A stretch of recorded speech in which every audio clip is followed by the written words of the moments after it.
Rwanda, a tiny country in Africa called the Land of 1,000 Hills. Rwanda has a deep cultural history, but was separated into the ethnic groups of Tutsi and Hutu. Hostile feelings from this separation carried on from 1960 to 1994, but these tensions boiled over when extremist Hutu members of the government shot down President Juvenal Habyarimana's plane. They seized control of Hutu Power radio station and used it to call for the killings of Tutsis. The media, there is extremist radio, which was almost every second telling the Hutu to kill Tutsi, kids, pregnant women. This would lead to the Rwandan Genocide, a massacre of Tutsis and moderate Hutus by government-backed Hutu extremists and the Interahamwe. The genocide would take the lives of up to 1 million people, almost 20% of Rwanda's population. Many abandoned all reason, religion, and became driven by pure hatred.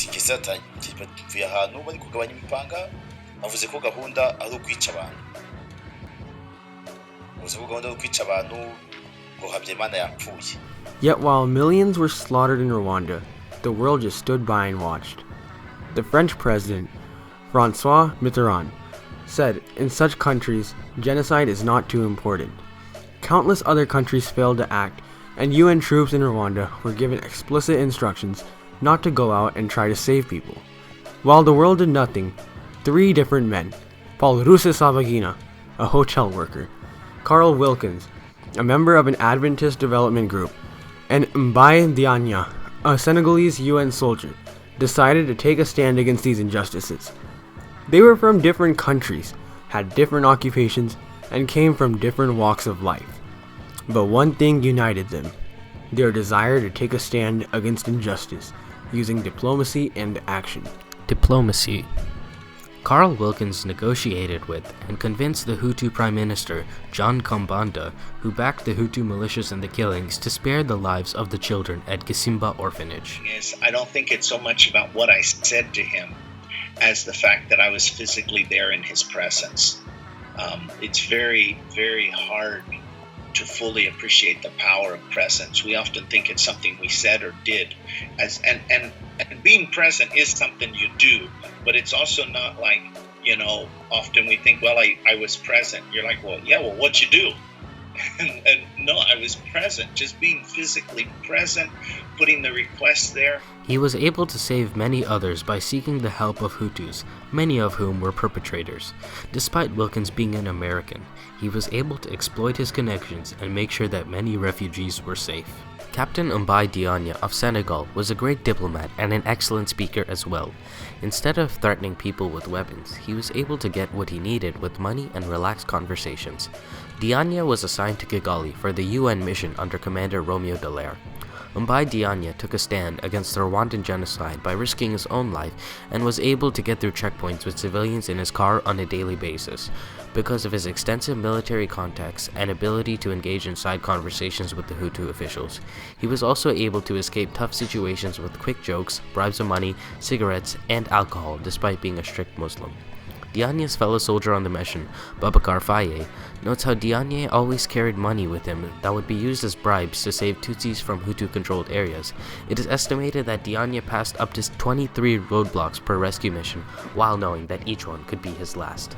Paul Rusesabagina had a similar role in both keeping the Hutu militia away from harming civilians at the Hotel Las Mille de Colinas, using bribes and attempting to convince Western powers to intervene in the genocide. When the genocide started, Rusesabagina, a Hutu, and other Tutsis who had fled to his house were en route to the hotel when they were stopped by a Hutu extremist group. Paul Rusesabagina negotiated with the man and was able to bribe him with large sums of personal and hotel money.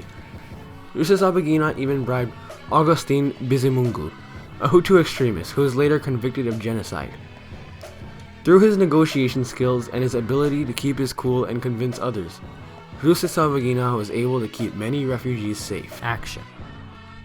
Carl Wilkins, the only American left in Rwanda, took action to save Tutsis from Hutu militias. When the genocide started, Wilkins originally stayed in his house to help the Tutsi workers living there. Wilkins and his wife agreed that leaving the Tutsis for dead was the wrong thing to do, so his wife and his children left for Burundi, while Wilkins stayed in order to help those seeking refuge. He would go out sometimes to help people on rescue missions. One of Wilkins's most notable rescue missions was that of Jisimba Orphanage. Wilkins noticed a large amount of armed Interahamwe members outside, but realized they didn't want to attack with Wilkins there.